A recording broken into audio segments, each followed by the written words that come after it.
your show now. You're not the same person that you were, and he's not the same person that he was. Charles is dead. So he's definitely not the same person. Congratulations on this movie. It Thanks. definitely inspired me to walk to the bookstore and pick up a copy of Salome, because I'm very interested in reading it now.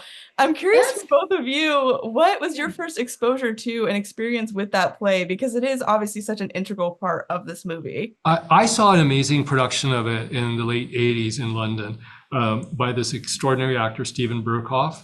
And, he took a very stylized approach to the text, and it was making it musical, making the text musical through gesture and word. And I just went, okay, because it is a play by Oscar Wilde. We know Oscar Wilde through these witty comedies and the importance of being earnest, Lady Windermere's Fan, Ideal Husband, but they're very different from Salome. Salome is probably his most personal work, and it's really, but it's tough to make it work. But it suddenly inspires Richard Strauss, and he writes this radical, insane opera, which kind of changed the whole world of opera for the 20th century, and we're still putting this opera on, like over 100 years, it's still one of the staples of the opera stage. And I did a production in 1996, and it was really unusual because for the Dance of the Seven Veils, we kind of used it as a flashback sequence as opposed to a dance, and this became super popular, and it's been remounted like lots of times, different places. But then I found out it was coming back to Toronto in 2023.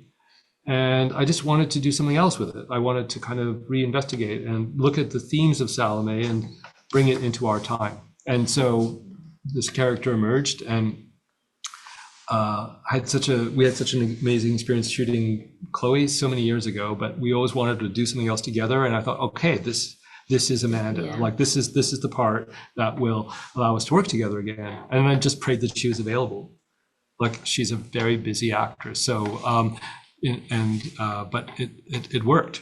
It's kind of an amazing thing. But I'm glad you're reading the play, because the play is really, really interesting. I should probably read the play. Well, so was this movie your first sort of introduction into this, I guess, Yes. story then?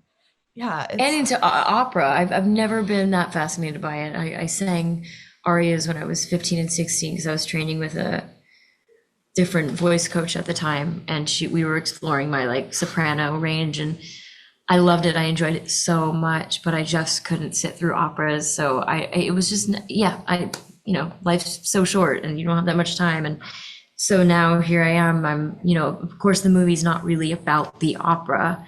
It's about a certain industry, a certain art form, and it's about a director and the players and the agendas of people, and the backstage life, behind the scenes activity of all these people. Like any good story, you get behind the scenes.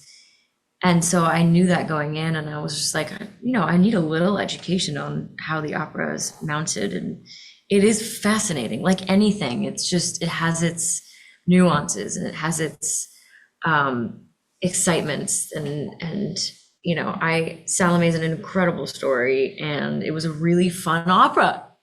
Who knew? It's a short opera. I'm like, this is the perfect. That's the main thing. These other operas that I do, they're 3.5, 4 hours long.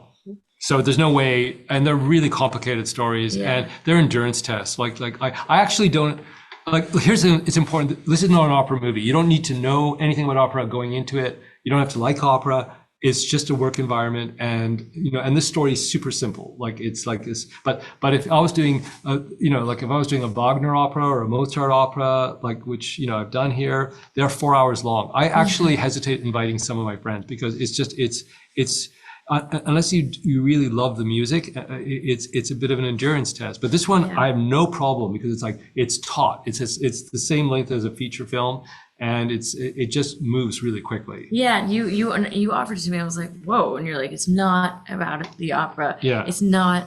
And in the first the first page or two of the script, Clea is explaining the opera in one paragraph, right? And you're like, oh, yeah. Oh, and that is the story. I want to see that. Yeah. But that is exactly. I found it very easy to understand, which it's not something you think of when you think of opera. And I love the fact that obviously, Amanda, you play a director in this, and you've obviously started to do more producing in recent years in your real life. So I'm curious if this role and just your experience in Hollywood has inspired you to maybe want to direct anytime soon, and if there's a project you would want to do. I don't want to direct. I just don't. I would love to direct actors, like help a director. If like the thing that I think I would excel at is to I like to talk shop with actors. So I think if I was working with someone kind of green or someone uncomfortable, I would probably really enjoy directing them or helping them get to where they need to go in a scene. But otherwise, the technical stuff, the lighting, the shooting aspects is just not interesting to me, and I don't think I'd be good at it, and I don't have that drive. But I do have opinions about things, and I do love to collaborate, and I love when my mind is changed. Learning about other perspectives, it's just really, really, really fun. So producing is better when people let me put on a producing hat.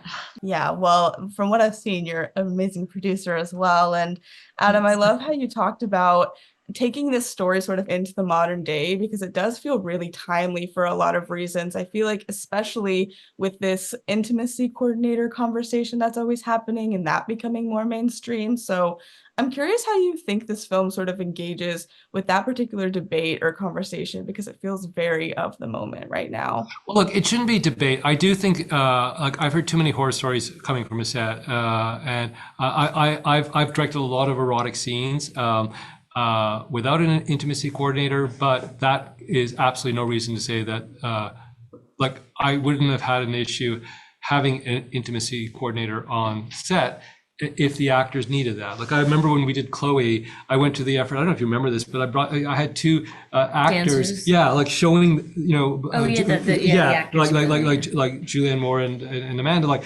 what was going to happen, and then like just making sure everyone is on the same page and that we understand what the parameters are and that this is what's good. So you have to do that. And you cannot just kind of go into a situation and see what happens. Like, it's not fair, and it could be really brutal and traumatizing and awful for people.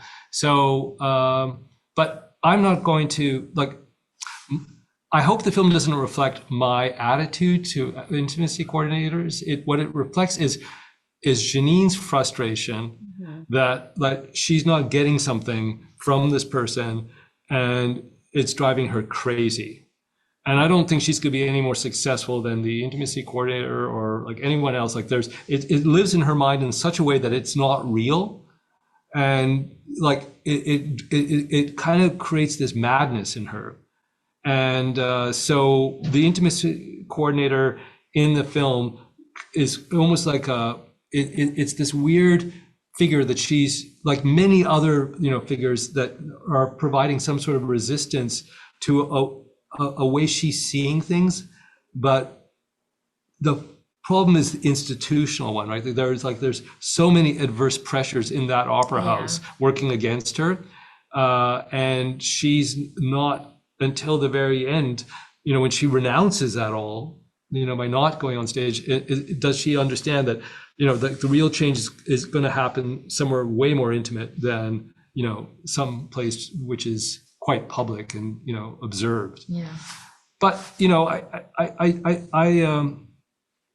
look, the thing about directing, like Amanda has seen lots of other people direct. I don't know what I know what I do, but I don't see how other people direct. I hear stories, and some of them are horrifying, and I go, wow, if I was an actor, I wouldn't want to be alone with that person on a set. Like so I understand that there are people who, and anything that makes an actor feel safe, like you're not going to get a good performance if the actor doesn't feel safe. Yeah. Like, right? Like Yeah. that's what it comes down to. Yeah. I mean, that's the thing. The intimacy coordinator in this instance represents the institution just taking away control, less about what the intimacy Exactly. coordinator is Yes. actually Yeah. doing. But Yeah. they are great. Yeah, and actually, the intimacy coordinator in the film is played by the actual intimacy coordinator we had for the opera, because you also want them in the opera house now too. Yeah. It's the same person, and she's great. Like she got the humor of it, and she got what we were, she didn't like bristle at it, like she because there is something kind of like, I find that scene quite like, I think Amanda's incredible in that scene. It's one of my favorite scenes, because it's just like to me it's about it's about a lot of things, but like it's so. You get so desperate when someone is not understanding your direction. Like it's a really lonely place to be. I couldn't imagine that would frustrate them. Yeah. It's really crazy. And to me, it's like that moment on stage when, anyway, it doesn't really matter, but like, it's just, she's tormented by this idea that there was this perfect version of this opera that she experienced, but it might just be because she was at a particular time in her life. And the idea of her watching this archival tape over and over again and obsessing over it and thinking that she's going to reconstruct that is self-torture, right? And there's a lot of self-torture in this character. Yeah, absolutely. I could pick your brain about this movie all day long. I wish I could. Unfortunately, I have to wrap. But thank you so much. This is such an important, complex, and important movie, and I'm excited for everyone to get to see it. Thanks. Okay, thank you so much. Thank you. Awesome. Thank you.